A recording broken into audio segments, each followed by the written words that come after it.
आज पढ़ेंगे आईपीसी के बारे में पढ़ेंगे। ठीक है, आईपीसी में सबसे पहले हम जानेंगे अपराध क्या है, अपराध की परिभाषा क्या है। ठीक है, इसके बारे में जानेंगे। ठीक है, तो जानते हैं सबसे पहले अपराध की परिभाषा क्या है, अपराध किसे कहते हैं। ठीक है, तो ये एक इम्पोर्टेंट क्वेश्चन है, आपके एग्जाम में जरूर आएगा। ठीक है, इसके बारे में जानते हैं। देखिए, सामान्यतः अपराध एक दोष होता है जो संपूर्ण समाज को प्रभावित करता है, या केवल निंदनीय ही नहीं बल्कि विधि द्वारा दंडनीय भी होता है। प्राचीन समय में दोषपूर्ण कृत्यों को पापमय कार्य माना जाता था। ठीक है, समझ में आया। जो अपराध क्या होता है, एक रॉन्ग होता है, एक दोषपूर्ण कार्य होता है जिससे कोई एक व्यक्ति प्रभावित नहीं होता है, उस अपराध से पूरा समाज ही प्रभावित होता है। और इसलिए निंदनीय ही नहीं, ये दंडनीय भी है, इसे विधि द्वारा दंडित भी किया जाता है। प्राचीन समाज में जो है, अगर बात करें तो इसे दोषपूर्ण कृत्यों की, जो दोषपूर्ण कृत्य है, इनको पापमय कार्य माना जाता है, एक पाप के समान माना जाता था। देखिए, उपचार सामान्यतः जो प्राचीन समय में तो आर्थिक था, क्षतिपूर्ति के रूप में किया जाता था। इसके बारे में सर हेनरी मैन ने कहा है कि प्राचीन समाज की जो दंड विधि है वो अपराध विधि नहीं बल्कि दोषों की विधि थी। ठीक है, जो प्राचीन समाज की जो दंड विधि है वो अपराध विधि नहीं बल्कि दोषों की विधि थी। ठीक है, इसे दोषों की विधि माना जाता था। और आधुनिक समाज में ऐसे कृत्यों को विधि विरुद्ध तथा दंडनीय घोषित कर दिया गया है। ठीक है, अगर आज के समय, वर्तमान के समय की बात करें तो ऐसे कार्य जो दोष होते हैं, रॉन्ग होते हैं, गलत होते हैं, उनको, ऐसे ऐसे कार्य को विधि के विरुद्ध माना जाता है और इन्हें विधि के द्वारा दंडनीय घोषित कर दिया गया है। ठीक है, तो जानिए, देखिए, ये जो रॉन्ग होता है, कोई चीज रॉन्ग जो होती है, गलत, ठीक है, जिसे दोष कहते हैं, दोष ही क्या होता है, अपराध होता है। ठीक है, और ये जो दोष होता है ये दो प्रकार का होता है। ठीक है, एक होता है निजी दोष, ठीक है, प्राइवेट रॉन्ग, और एक होता है पब्लिक। ठीक है, पब्लिक रॉन्ग जिसे बोलते हैं हम लोक दोष। ठीक है, निजी दोष जो होता है, निजी दोष किसे कहते हैं, जिससे कोई व्यक्ति विशेष प्रभावित होता है या कुछ व्यक्ति ही जिसे प्रभावित होते हैं जिस दोष से, तो उसे हम निजी दोष कहते हैं। ठीक है, निजी दोष से जो, इससे संबंधित जो अपराध होते हैं वो अपकृत्य कहलाते हैं। और ऐसे निजी दोष के लिए अगर दंड की बात करें, उपचार की बात करें, तो उपचार होता है कंपनसेशन।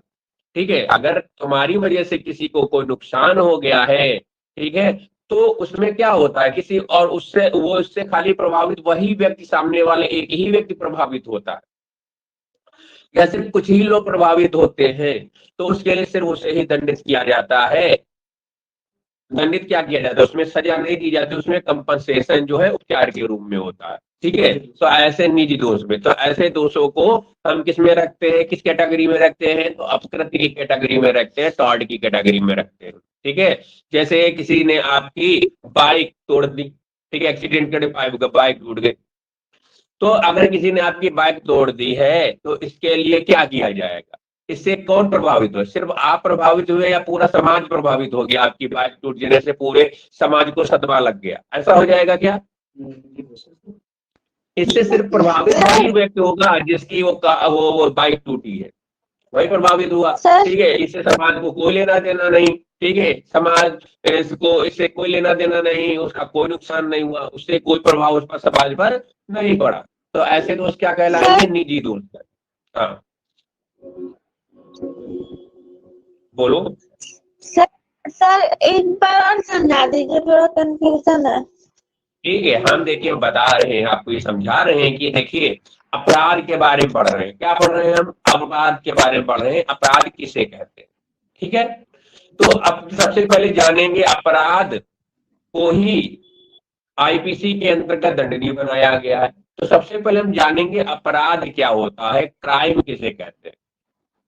तो हमने बताया जो क्राइम होता है वो एक दोष होता है, रॉन्ग होता है, जिसे इंग्लिश में हम रॉन्ग बोलते हैं और हिंदी में उसे हम क्या बोलते हैं, दोष, मतलब कुछ गलत। और ये जो रॉन्ग होता है, जो गलत होता है, दो तरह का गलत होता है, दो तरह का रॉन्ग होता है, दो तरह का दोष होता है। एक वो दोष होता है जिससे सिर्फ एक व्यक्ति या कुछ व्यक्ति ही प्रभावित होते हैं, उनको ही नुकसान खाली होता है, समाज को उससे कोई प्रभाव नहीं, समाज पर उसका कोई प्रभाव नहीं पड़ता। तो वो भी चूंकि दोष है, लेकिन वो आईपीसी के अंतर्गत नहीं है, ठीक है, उसे हम ऑफेंस के अंतर्गत नहीं रखते। वो दोष है लेकिन वो अपकृत्य में जाएगा, टॉर्ट में जाएगा, जो दूसरी विधि है। और ऐसे अपराध जो किसी व्यक्ति विशेष को प्रभावित करते हैं, ऐसे दोष जो किसी व्यक्ति विशेष को प्रभावित करते हैं या कुछ लोगों को ही प्रभावित खाली करते हैं, तो उनमें उपचार के रूप में क्या दिया जाता है? उनमें उपचार के रूप में जो होता है, कंपनसेशन दिया जाता है, क्षतिपूर्ति दिया जाता है, मुआवजा दिया जाता है। ठीक है, जैसे ए व्यक्ति ने बी की बाइक तोड़ दी, ठीक है, टूट गए उसकी ए की वजह से, तो यहाँ पर क्या बी को जेल में, बी की बाइक टूट गई ए की वजह से, अब क्या ए को जेल में डाल दिया जाए? अगर ए को जेल में डाल दिया जाए तो क्या उसकी बाइक ठीक हो जाएगी? उसकी संतुष्टि मिल जाएगी, उसको सुकून मिल जाएगा? बाइक तोड़ने वाले को अगर जेल में डाल दिया जाए तो क्या इससे उस व्यक्ति को संतुष्टि मिल जाएगी? बताएं। नहीं संतुष्टि मिलेगी, जेल में पड़ेगा। तो जेल में किसी को डाल देने से क्या उसकी बाइक बन जाएगी? नहीं। अगर उसकी बजाय उसे जेल में न डाला जाए, बदले में जितना का नुकसान उसने किया उतना उसको पैसा दिला दिया जाए, तब उसको सुकून मिलेगा या उसको जेल में डाल देने से सुकून मिलेगा? बताओ। जब उसकी नुकसान की भरपाई हो जाएगी तब। हाँ, जब उसके नुकसान की भरपाई हो जाएगी तब उसको सुकून मिलेगा।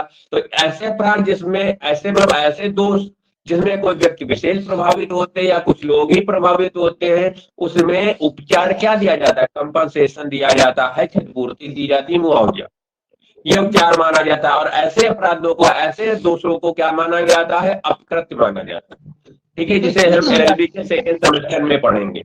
अपकृत्य किसे कहते हैं, अपकृत्य क्या है, ये एक सब्जेक्ट है। ठीक है, अपकृत्य के बारे में। ठीक है, अपकृत्य मतलब गलत कृत्य, गलत कार्य। ठीक है, हाँ ठीक है, वो अलग है। ठीक है, वो आगे हम पढ़ेंगे। तो हम यहाँ पर अभी हम पढ़ना चाह रहे हैं अपराध के बारे में। ठीक है, तो अब इतना हम समझ में आया। तो हमने क्या जाना? हमने ये जाना कि निजी दोष किसे कहते हैं। अब इसका उल्टा समझ लीजिए, जो ऐसे दोष, लोक दोष किसे कहते हैं? ठीक है, तो देखिए, लोक दोष उसे कहते हैं जो किसी व्यक्ति विशेष को प्रभावित नहीं करते, बल्कि वो संपूर्ण समाज को प्रभावित करते हैं। उस कार्य से, ऐसा दोष, ऐसा कार्य, ऐसा गलत कार्य जिससे कोई व्यक्ति विशेष ही प्रभावित नहीं होता, पूरा समाज प्रभावित होता है। ठीक है, तो उनको हम कहते हैं लोक। और यही लोक दोष जो होते हैं यही अपराध कहलाते हैं। अपराध मतलब यही ऑफेंस कहलाते हैं। और यही ऑफेंस से क्या बनता है? इन्हीं ऑफेंस जो होता है, इन्हीं ऑफेंस को, इन्हीं अपराधों को हम आईपीसी के अंतर्गत दंडित करते हैं। ठीक है, भारतीय दंड संहिता के अंदर दंडित बनाया गया है। ठीक है, ऐसे दोष जिससे पूरा समाज प्रभावित होता है। जैसे ए ने बी का मर्डर कर दिया, तो अब ए के बी के मर्डर कर देने से क्या उसका परिवार ही खाली प्रभावित हुआ या पूरा समाज में दहशत फैल गई? ठीक है, तो उससे खाली उसका परिवार प्रभावित नहीं हुआ कि वो चाहे तो उसको छोड़ दे, चाहे तो उसको सजा दे उसका परिवार वाले, ऐसा नहीं है। खाली उसके परिवार वाले प्रभावित नहीं हो रहे, इससे पूरे समाज में दहशत फैल रही है। अगर ऐसे व्यक्ति को जेल में नहीं डाला गया, अगर इसको सजा नहीं दी गई, तो उसका हौसला बढ़ेगा और फिर दूसरे लोग भी उससे प्रभावित होकर अपराध करना शुरू कर देंगे।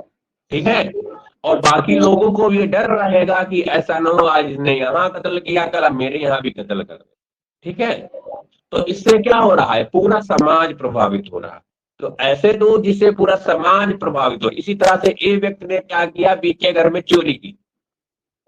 अब चोरी करके चला गया, अब पड़ोसी वाले सोचे कि हमसे क्या लेने देना, चोरी तो बी के घर में की, वो इससे प्रभावित नहीं होंगे क्या? वो भी प्रभावित होंगे कि आज इनके घर का नंबर लगा, कल मेरे घर का भी नंबर लगा। वो रात रात सो नहीं पाएंगे कि हो सकता है कि आज मेरे यहाँ चोरी हो जाए। इससे क्या हो रहा है? पूरा समाज प्रभावित हो रहा है। ठीक है। तो ऐसे दोष जिससे पूरा समाज प्रभावित हो रहा है उनको हम कहते हैं ऑफेंस। ठीक है, अपराध नहीं, अपराध कहते हैं, ऑफेंस कहते हैं। और ऐसे दंड को आईपीसी के अंदर दंडनीय बनाया गया। ठीक है, भारतीय दंड संहिता के अंतर्गत अपराध माना गया है और इन्हें दंडनीय बनाया गया।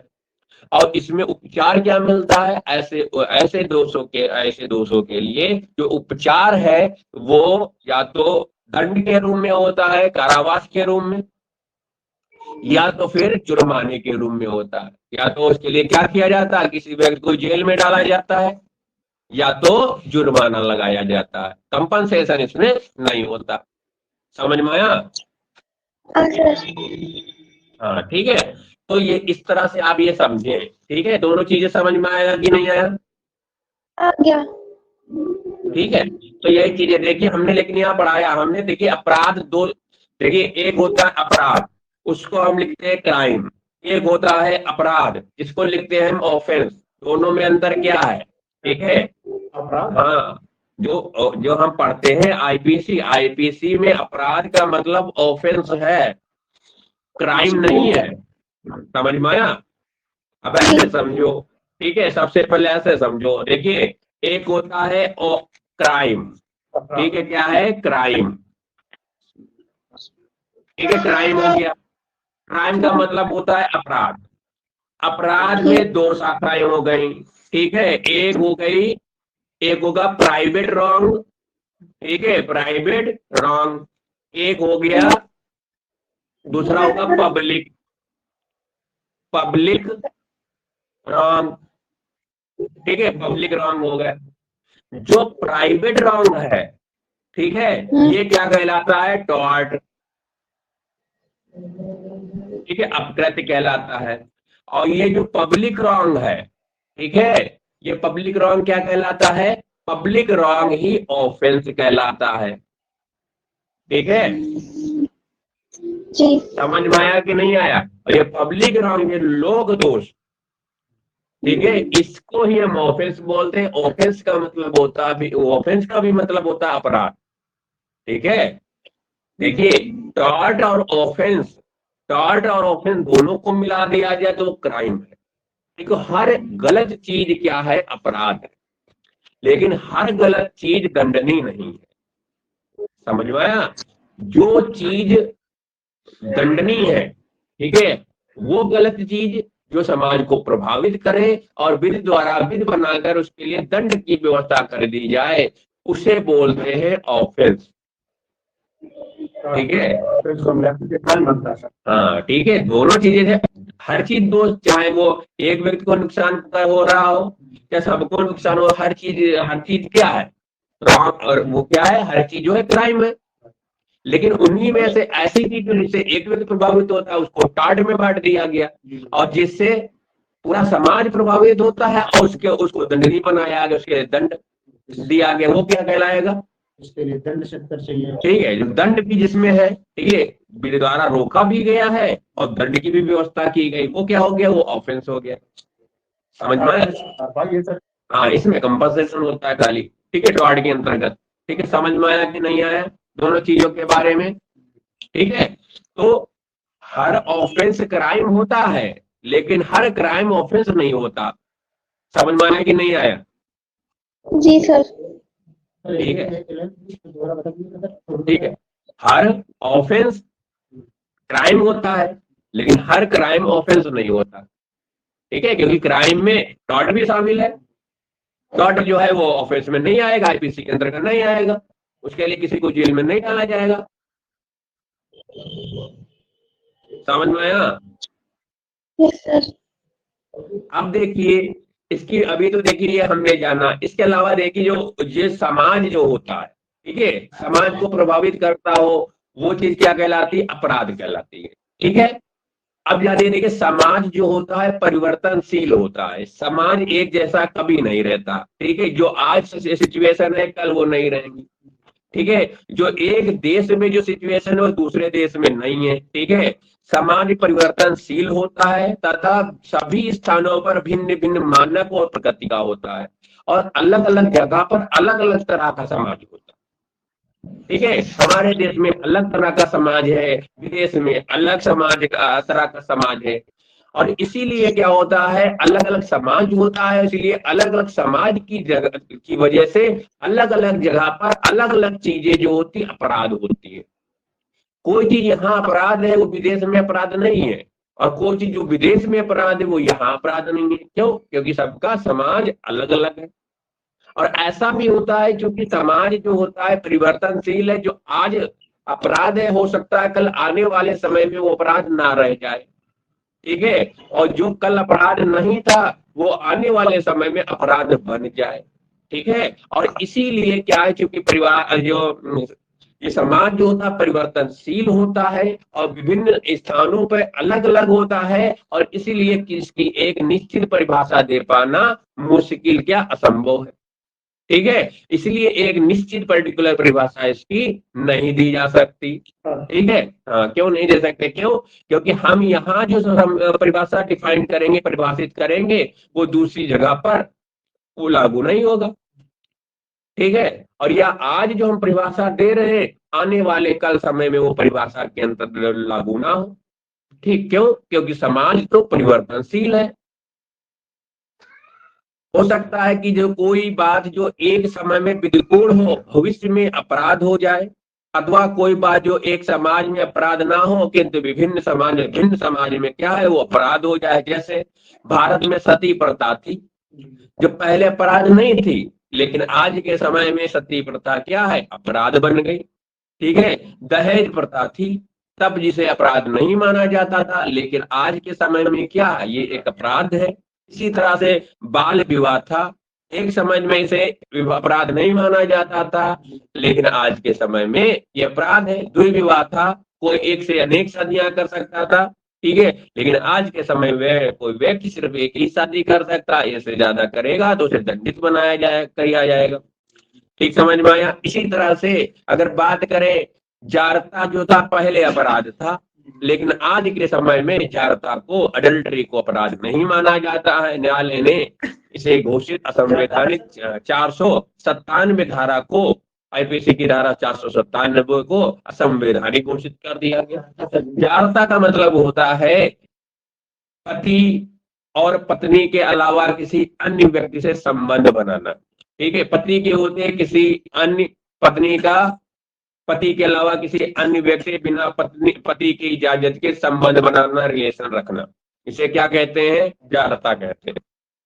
ठीक है, पहले ये गलत माना जाता था कि पति के होते पत्नी किसी अन्य व्यक्ति के साथ नहीं रह सकती, संबंध नहीं बना सकती, लेकिन आज के समय में ये इसे न्यायालय ने 497 की जो धारा थी जारता से संबंधित से असंवैधानिक घोषित कर दिया, इसे खारिज कर दिया और कहा कि पत्नी जो है पति के होते हुए भी वो किसी अन्य व्यक्ति के साथ रह सकती है, घूम सकती है, ये उसका खुद का, ठीक है, अपनी चॉइस है।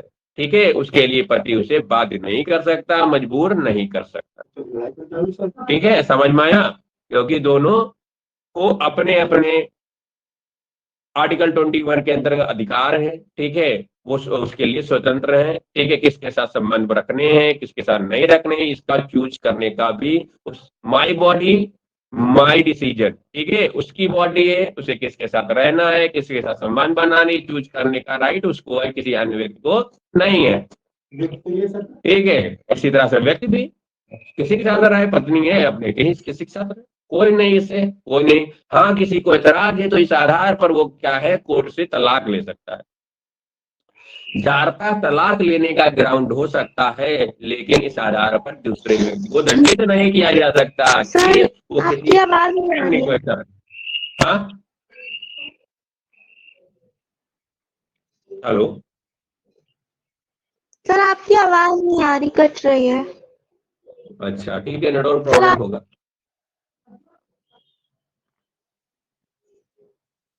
अब आ रही है? हाँ, अब आ रही है। ठीक है, तो समझ में आया था। चलिए आगे बढ़ते हैं। ठीक है सचिन, आवाज आ रही है? हाँ, ठीक है, लेकिन देखिए इन सब समस्याओं को होते हुए भी, मतलब विभिन्न प्रकार का समाज परिवर्तनशील होते हुए भी, अलग अलग जगहों पर अलग अलग तरह का कानून समाज होने के बावजूद भी इसकी परिभाषा देने का प्रयास किया गया।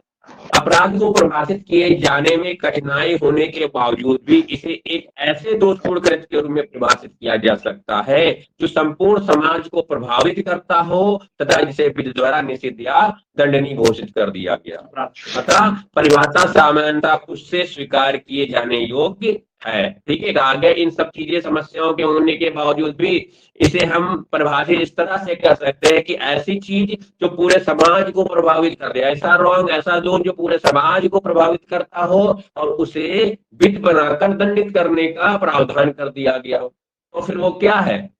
तो वो एक अपराध है। ठीक है, तो अपराध के लिए अगर आवश्यक तत्व की बात करें कि एक अपराध, किसी चीज को अपराध होने के लिए क्या क्या चीजें होनी आवश्यक है, तो जानिए कोई कार्य होना चाहिए, और कार्य कैसा होना चाहिए? दोषपूर्ण कार्य होना चाहिए अपराध। हाँ, ठीक है। तो सबसे पहले क्या होना चाहिए? कोई कार्य किसी व्यक्ति द्वारा किया जाए और ऐसा कार्य कैसा हो? दोषपूर्ण कार्य हो। दूसरा देखिए, यह संपूर्ण समाज को प्रभावित करता हो। ऐसा कार्य जो दोषपूर्ण है वो पूरे समाज को क्या हो? प्रभावित करता हो।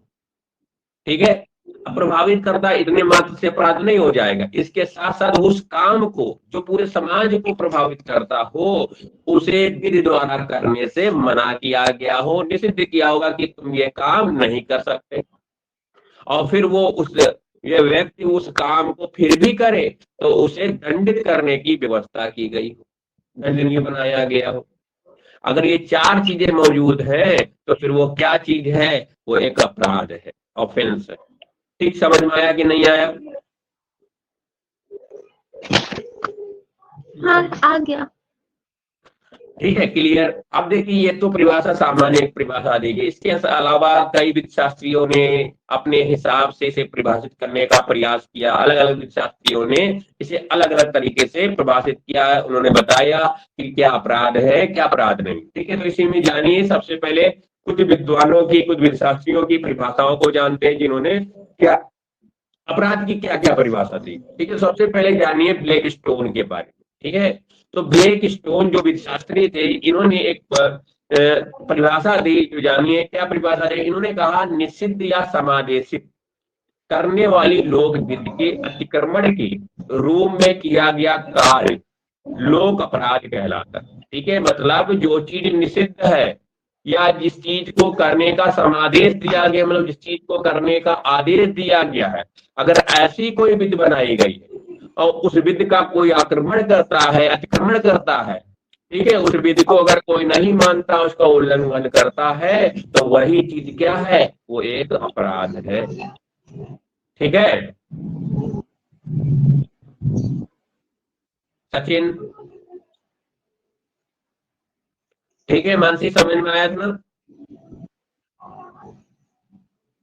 ठीक है, इसी तरह से देखिए, ब्लैक स्टोन ने एक और परिभाषा दी, दूसरी परिभाषा इन्होंने दी कि देखिए, संपूर्ण समुदाय के सार्वजनिक अधिकारों एवं कर्तव्यों के उल्लंघन के रूप में किया गया कार्य अपराध होता है। ठीक है, इन्होंने कहा है, देखिए, संपूर्ण समुदाय मतलब जो संपूर्ण समुदाय है और संपूर्ण जो समाज है, उसके जो सार्वजनिक अधिकार है, उनको जो अधिकार दिए गए हैं, राइट दिए गए, या उनके जो कर्तव्य हैं, तो ऐसे अधिकारों और कर्तव्यों का जो उल्लंघन किया जाता है किसी व्यक्ति के द्वारा, तो उसी चीज को ही हम अपराध कहते हैं। ठीक समझ में आया ना? अगर किसी को कोई अधिकार है, उसको अगर हम छीनेंगे, उसका हम उल्लंघन करेंगे, तो यही तो अपराध है। अगर किसी की ड्यूटी है, कर्तव्य है, अगर वो उस ड्यूटी, उस कर्तव्य को नहीं निभाएगा, तो यही तो अपराध है। समझ में आया मानसी? आ ठीक है गया ना? फिर। ठीक है, इसी चीज को इन्होंने, ब्लैक स्टोन ने कहा कि अगर अधिकार, संपूर्ण समुदाय के जो अधिकार और कर्तव्य है, अगर इनका उल्लंघन किया जाएगा तो फिर वो अपराध होगा। ठीक है, इसी के अलावा कहा गया, देखिए, इसके तो हो गए ब्लैक स्टोन की परिभाषा। इसके साथ साथ देखिए, ऑस्टिन ने क्या परिभाषा दी है। ऑस्टिन ने कहा कि यह एक ऐसा अपकार है, मतलब अपराध एक ऐसा अपकार है जिसकी पैरवी शासन या अधीनस्थ करते हैं। ठीक है, मतलब अपराध एक ऐसा अपकार होता है, ऐसा दोष होता है, ऐसा गलत कार्य होती है जिसकी पैरवी कौन करता है? शासन करता है, राज्य करता है, स्टेट करता है, या उसके अधीनस्थ अधिकारी करते हैं, या उसके नीचे जो लोग लगे हैं वो करते हैं। जैसे कोई क्राइम होता है, अपराध होता है, तो अपराध जो होता है वो किसके विरुद्ध होता है? राज्य सरकार के विरुद्ध होता है, स्टेट के विरुद्ध होता है, किसी व्यक्ति के विरुद्ध नहीं होता है। जो भी, क्योंकि पूरे राज्य में अपराध ना हो ये व्यवस्था रखने का, ये लॉ एंड ऑर्डर मेंटेन रखने का कार्य किसका है? सरकार का है। सरकार पूरे राज्य की क्या है? गार्जियन है। ठीक है, कि अपराध यहाँ नहीं होगा। ठीक है, अगर उसमें कोई अपराध, उस राज्य में कोई अपराध करता है तो उसकी तरफ से जिसने अपराध किया है उसके खिलाफ केस कौन लाता है? सरकार लाती है। इसलिए सरकारी वकील लगाया जाता है। जैसे कोई भी अपराध होता है तो उसमें कोई जो पीड़ित पक्षकार होता है, जिसके यहाँ मर्डर हुआ, जिसके साथ अपराध हुआ, उसकी तरफ से उसे वकील नहीं करना पड़ता, उसका केस कौन लड़ता है? सरकारी वकील लड़ता है। ठीक है, सरकार की तरफ से उसका कोई वकील होगा। जो दूसरी पार्टी होती है जिस पर इल्जाम होता है अभियुक्त पर कि तुमने ऐसा अपराध किया, उसे अपना वकील करना पड़ता। ठीक है, तो वही तो आपने कहा कि अगर कोई अपराध है, ठीक है, अपराध वो अपकार है जिसकी पैरवी शासन करता है, मतलब सरकार करती है, या तो वो स्वयं करे, अगर स्वयं नहीं करती तो किसके माध्यम से? अपने अधीनस्थ, उसके सबऑर्डिनेट है, उसके नीचे जो अधिकारी लगाए इस काम के लिए लगा रखे हैं, उनके द्वारा वो काम कराया जाता है। ठीक है, सरकार का ही तो सरकारी वकील होता है। अब सरकार वो स्वयं ना करके किसके द्वारा कर रहा है? अपने अधीनस्थ सरकारी वकीलों के द्वारा, एपीओ के द्वारा या पीओ के द्वारा क्या करती है? उस केस को पैरवी करवाती है। दूसरी पार्टी को क्या करना होता है? अपना वकील करना होता है। ठीक है, तो समझ में आया? ऑस्टिन ने क्या कहा? ऑस्टिन ने कहा कि अपराध वो अपकार्य है, वो दोष है, वो गलत कार्य है जिसकी पैरवी शासन करता है या अधीनस्थ करता है। समझ में आया?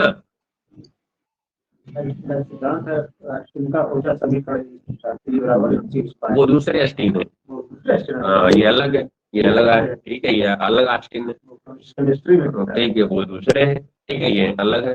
ठीक है, समझ में? तो आया समझ में इतना? हाँ सर। ठीक है, देखा ही होगा केस में, केस कौन लड़ता है बताओ? नूर सरकारी वकील ही तो लड़ता है। और केस का क्राइम हो जाता है उसकी तरफ से कौन पैरवी करता है? वही करता है ना। हाँ बस, और जिसके खिलाफ होता है वो अपनी समस्या लेके आता। लेकिन सिविल मैटर में क्या होता है? सिविल पार्टी मैटर में जो होता है, अगर यहाँ क्रिमिनल मैटर की बात करें, क्राइम की, अपराध की, अगर यही वो हो सिविल मैटर, दीवानी मामला, तो दीवानी मामले में क्या होता है? दोनों पार्टियों को अपना वकील करना होता है। ठीक है, वादी भी अपना वकील करता है, प्रतिवादी भी वकील करता है, सरकार उसका केस नहीं लड़ती। क्योंकि सिविल मैटर क्या है? सिविल मैटर जो है वो निजी दोष है। सिविल मैटर क्या है? एक निजी दोष है। समझ में आया? और निजी दोष अपकृत में आता है, या संविदा भंग, ये सब चीज, या पारिवारिक मैटर, निजी दोष है। और निजी दोष में सरकार पैरवी नहीं करेगी। क्यों? सरकार उसे भी पैरवी करेगी जिससे संपूर्ण समाज प्रभावित होता। कोई व्यक्ति विशेष प्रभावित हो तो अपना खुद जाने। ठीक है, तो वो अपना करोगे। लड़ाई हुई तो लड़ाई क्रिमिनल मैटर बन गया, तब कौन करेगा? तब तो सरकार, जिसकी तरफ से जिसको मारा गया, ठीक है, उसकी तरफ से सरकार लड़ेगी। लेकिन दूसरे जिसने मारा उसको अपना वकील करना पड़ेगा। लेकिन परिवार को लेकर बंटवारा होना है, जिस चीज को लेकर बंटवारा होना है, लड़ाई का मैटर तो क्रिमिनल वाला देख लिया जाएगा। और जिस प्रॉपर्टी के बंटवारे को लेकर लड़ाई हुई, उस बंटवारा कौन करवाएगा? बंटवारा सिविल कोर्ट में जाएगा। ठीक है, सिविल कोर्ट में जाएगा, दीवानी न्यायालय में जाएगा, तो उसके लिए उन्हें अपना अपना वकील करना पड़ेगा। समझ में आया? ठीक है, इसी तरह से तो केनी का स्टेटमेंट देखो। केनी ने क्या कहा है? केनी ने कहा कि अपराध एक ऐसा दोष होता है जिनमें अनुशासित दंडात्मक होती है। ठीक है, जो निजी व्यक्ति के द्वारा क्षम्य नहीं है, यदि क्षम्य है तो सम्राट के द्वारा। ठीक है, ये कहा गया। उन्होंने, केनी ने क्या कहा कि अपराध देखो एक ऐसा दोष है जिसमें अनुशास्त्री, अगर कहा जाए अनुशास्त्री मतलब दंड, जिसमें दंड जो होता है दंडात्मक होता है, मतलब इसमें जेल भेजा जाएगा, दंडात्मक दंड के रूप में होगा दंड। ये नहीं कंपनसेशन के रूप में पैसा दे दिया रफा दफा हो गया, ऐसा नहीं होगा। कंपनसेशन के रूप में नहीं होगा, दंडात्मक दंड के रूप में होगा। ठीक है, चाहे जुर्माने के रूप में होगा, उसके अलावा उसको जेल में डाला जाएगा, कारावास के रूप में, मतलब दंड के रूप में होगा, जिसमें अनुशास्त्री। ठीक है, उपचार जो निजी, इसको कोई निजी व्यक्ति माफ नहीं कर सकता। क्राइम को, अपराध को, अगर जैसे जिसके घर में मर्डर कर दिया, ए ने बी के घर के लड़के को, सी को मार डालना, ठीक है, अब बी ए से सुलह करना चाहिए, चलो कोई बात नहीं हम माफ करते हैं, मेरा लड़का था, हम माफ करते हैं तुम उसके खून से, तो इसके माफ कर देने से पीछे ये मामला रफा दफा हो जाएगा क्या? माफी मिल जाएगा, उसको छोड़ दिया जाएगा ये को। क्यों? क्योंकि बी का लड़का था, बी कह रहा कि हमें केस करना नहीं है।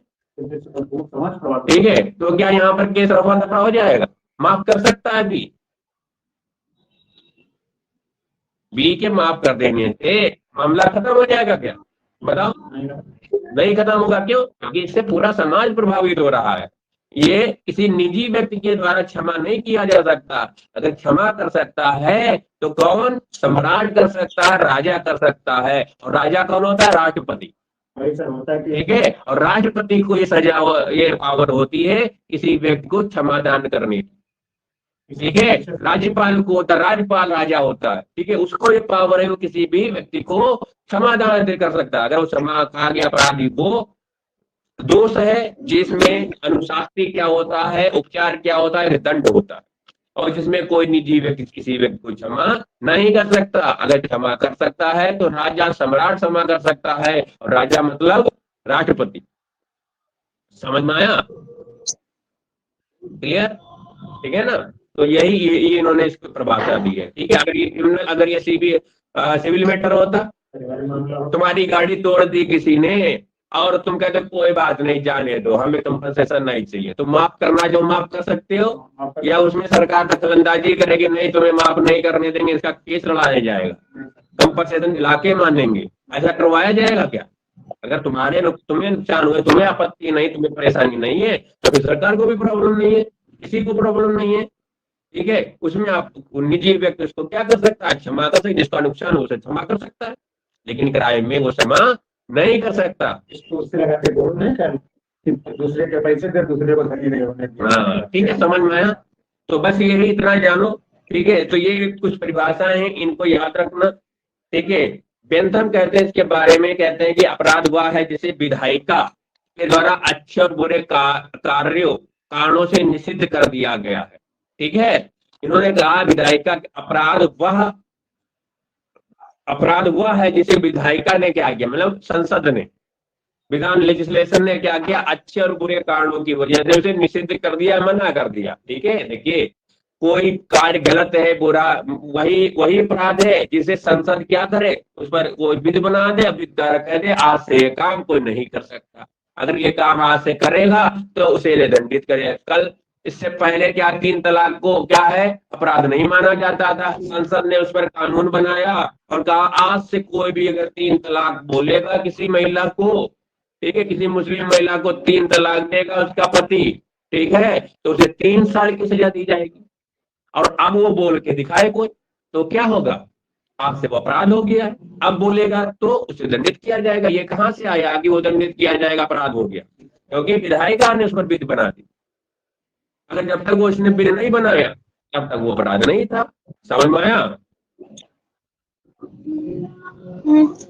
ठीक है, इसमें अगर गरीबियों की मदद करो, ये ऐसे बोला जाता है, ये अपराध नहीं है। लेकिन कहा जाएगा जो गरीबों की मदद नहीं करेगा उसे 1 साल की सजा होगी, तब, और तब ना मदद करे तब अपराध हो जाएगा, तब अपराध हो जाएगा। लेकिन ये अगर नहीं, ऐसे नहीं मदद करते हो तो कुछ नहीं अपराध। समझ में आया कि नहीं आया? हाँ, ठीक है, तो यही आप जानिए इसको अच्छे से। और देखिए ये तो हो गया अपराध, हमारी समझ से तो अपराध तो समझ गए हो गए अपराध क्या। ठीक है, तो अब देखिए अपराध के आवश्यक तत्व के बारे में जानते हैं। ठीक है, अपराध के आवश्यक, अपराध जान लिया तो अपराध के आवश्यक तत्व कौन कौन से, वो कौन कौन सी चीजें हैं जो किसी चीज को अपराध बना। ठीक है। तो अपराध की आवश्यक तत्व की बात करें तो जानिए कि अपराध की आवश्यक तत्व दो प्रकार के होते हैं। एक होते हैं विशिष्ट आवश्यक तत्व, एक होता है सामान्य आवश्यक तत्व। ठीक है। ऐसे तत्व जो ये पहचान कराते हैं कि ये अपराध है कि नहीं, उसे हम सामान्य तत्व कहते हैं। ठीक है। जिससे हम ये पहचानते हैं कि ये चीज अपराध है कि नहीं, उसे हम क्या कहते हैं, उसे हम सामान्य तत्व के रूप में जानते हैं। और वो तत्व जो हमें ये बताते हैं कि ये अपराध है, तो फिर ये कौन वाला अपराध है, ये चोरी है, डकैती है, लूट है, उद्यापन है, क्या है ये। देखिए, तो ये जिस चीज से हम पहचानते हैं वो जो तत्व होते हैं वो विशिष्ट तत्व कहलाते हैं, विशेष तत्व कहलाते हैं। समझ में आया। जिससे हम ये पहचानते हैं कि ये गलत काम है, अपराध है कि नहीं है, वो क्या कहलाते हैं, सामान्य तत्व कहलाते हैं। और जिससे हम ये पहचानते हैं कि ये कौन वाला अपराध है, ठीक है, अपराधी मानववध है या हत्या है, क्या है, तो वो उस तत्व को हम क्या कहते हैं, विशिष्ट तत्व। और विशिष्ट तत्व कहाँ लिखे होते हैं, किसी अपराध की जो परिभाषा होती है उसमें जो तत्व दिए होते हैं वो उस अपराध के विशिष्ट तत्व होते हैं। समझ में आया। हाँ आगे। तो पहले हम यहाँ चूंकि पढ़ रहे हैं अपराध क्या है, तो अपराध के सामान्य तत्व के बारे में जानेंगे कि अपराध के कौन कौन से सामान्य तत्व हैं। ये सर जो चरण इसे बोलते हैं। ठीक है। नहीं, चरण अलग चीज है, चरण स्टेजेस बोले जाते हैं, स्टेप, वो स्टेप अलग है और ये एलिमेंट है। ठीक है। तो अपराध के एलिमेंट कौन कौन है, पहले हम ये जानेंगे एलिमेंट, फिर हम चरण जानेंगे, स्टेजेस। ठीक है। तो एलिमेंट अलग चीज है, आवश्यक तत्व ये भी चार है और स्टेजेस भी चार है, दोनों है चार ही चार, लेकिन दोनों चीजें अलग अलग हैं। ठीक है। तो सबसे पहले देखिए जानते हैं सामान्य तत्व के बारे में। ठीक है। तो सामान्य तत्व देखो कितने प्रकार के होते हैं, किसी अपराध के, कोई चीज अपराध है कि नहीं, इसके लिए हमें इसके आवश्यक तत्व के बारे में जानना पड़ेंगे। और ऐसे आवश्यक तत्व जो है, ऐसे सामान्य प्रकार के आवश्यक तत्व चार प्रकार के। तो ये चार प्रकार कौन कौन से हैं इसके बारे में जाने। तो सबसे पहले जानिए कि पहला होता है मानव प्राणी। किसी अपराध का गठन करने के लिए सबसे पहले एक मानव प्राणी का होना आवश्यक है। ठीक है। अगर कोई मानव प्राणी नहीं होगा तो फिर अपराध का गठन नहीं हो सकता। क्यों? क्योंकि एक मानव प्राणी ही एक ऐसा इंसान है जो दुराशय धारण करता है, किसी के लिए गलत भावना रखता है, किसी का अहित चाहता है। कोई जानवर, कोई पशु किसी व्यक्ति का के लिए दुराशय नहीं रखता है, किसी का अहित नहीं चाहता। अगर आप उसको मारोगे तो स्वयं अभी तो रिएक्ट कर सकता है, लेकिन बाद में रिएक्ट नहीं कर सकता कि आज तुमने मारा और कल उसके सामने से निकलो तो वो बदला ले कि कल जो है कि कल तुम यहाँ से निकले थे, मतलब कल तुमने हमें मारा था तो आज हम तुमको मारेंगे। ऐसा सिर्फ इंसान ही करता है कि अगर उसके साथ मिले जिंदगी में, ठीक है, तब वो उसमें बदला निकालेगा, तब वो उस पर रिएक्ट करेगा। ठीक है। और इसलिए आईपीसी के अंदर किसी को दंडित किया गया है तो वो है सिर्फ मानव को। ठीक है। तो कौन आपराधिक ये जो अपराध कर सकता है, मानव प्राणी। तो अपराध किसके द्वारा किया जा सकता है, मानव प्राणी के द्वारा, ह्यूमन बीइंग के द्वारा।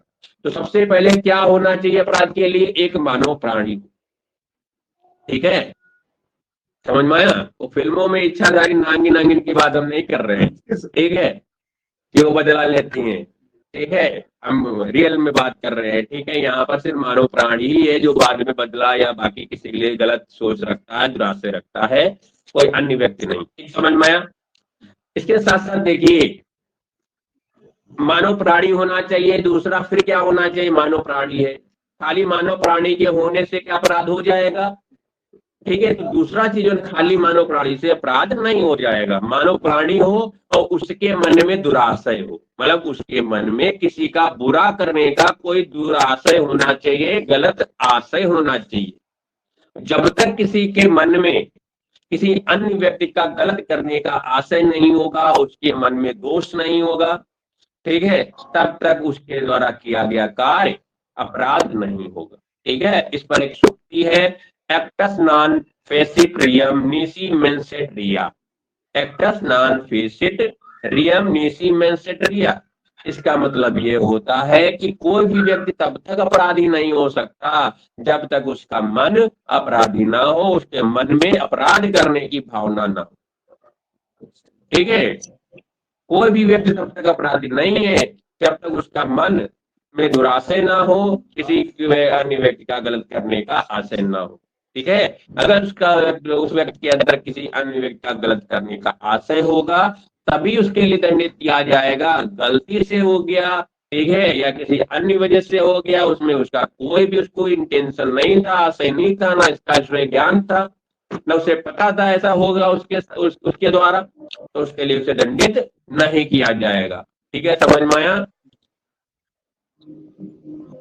तो दुराशय होना चाहिए। दूसरा एलिमेंट समझ में आ गया? पहला कौन है? मनोप्राणी। दूसरा दुराशय होना चाहिए। पहले अपराध में, प्राचीन समय में अपराध के लिए दुराशय का होना जरूरी नहीं है। तुमसे अगर गलती हुई तो तुम्हें दंडित किया जाता था।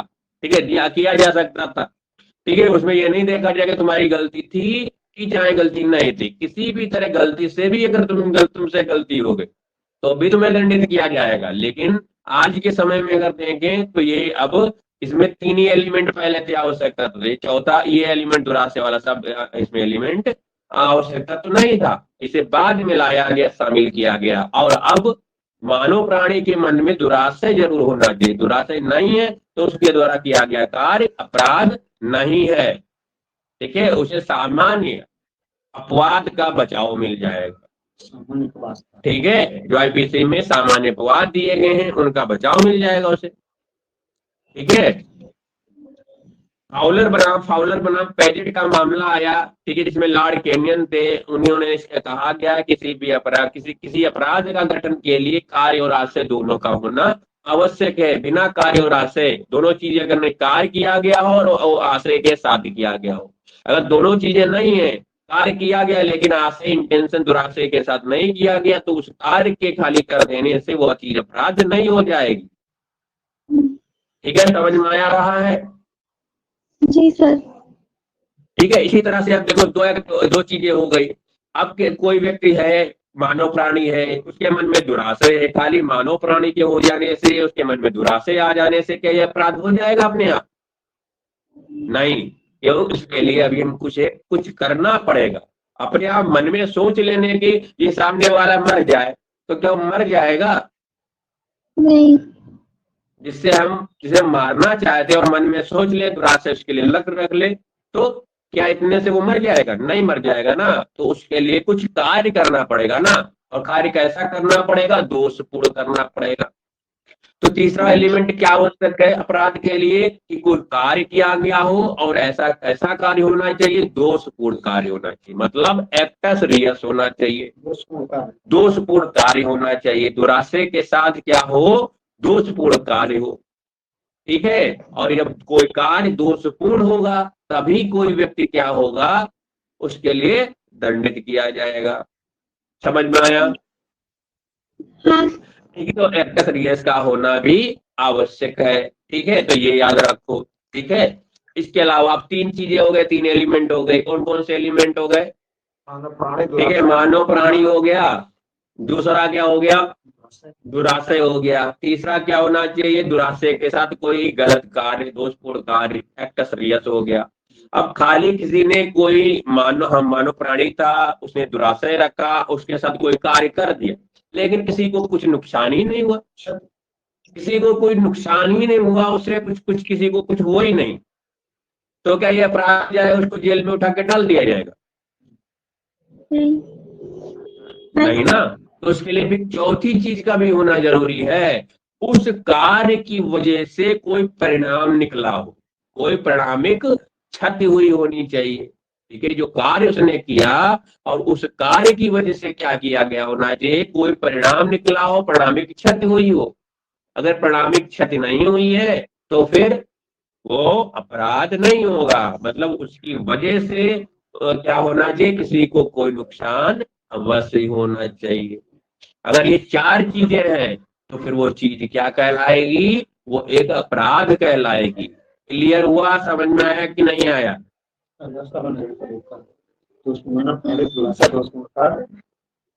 ठीक है, सिंपल से है, याद रखने वाली चीजें इतना बहुत कठिन नहीं है, बस थोड़ा सा अपना दिमाग लगाओगे, इसे सीक्वेंस से पढ़ोगे तो याद हो जाएंगे। 4 चीजें, आवश्यक तत्व के बारे में, अपराध क्या है, अपराध की आवश्यक तत्व बताइए, इस तरह से क्वेश्चन पूछा जाएगा।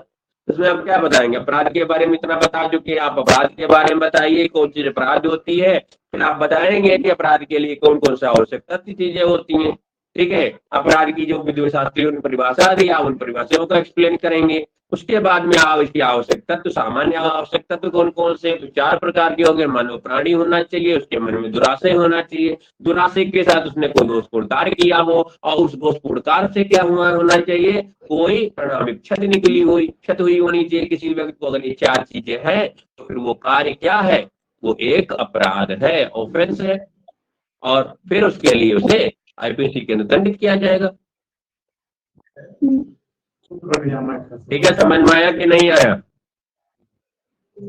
हाँ है राजा। ठीक है, बस हम इसमें इतना जानेंगे, इसके बस आज के लिए इतना ही। ठीक है।